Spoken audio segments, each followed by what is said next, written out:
தமிழக அரசு சட்டவிரோத கல் எடுப்பை கட்டுப்படுத்த குவாரிகளை தற்காலிகமாக மூடுவது வரவேற்கத்தக்க நடவடிக்கை என்றாலும் பொதுமக்கள் மற்றும் கட்டுமானத்துறைக்கு பாதிப்பு ஏற்படாத வகையில் மாற்று ஏற்பாடுகள் செய்ய வேண்டும் என கட்டுமானத்துறையினர் வலியுறுத்தியுள்ளனர்.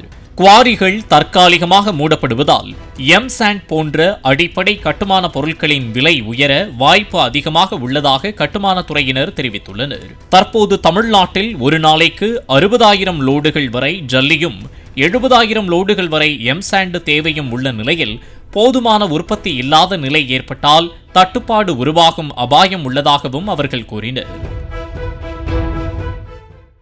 பிளே ஸ்டோர் மற்றும் ஆப் ஸ்டோரில் இருந்து பாலிமர் செயலியை QR கோடு மூலம் பதிவிறக்கம் செய்யுங்கள். செய்திகளை உடனுக்குடன் பெறுங்கள்.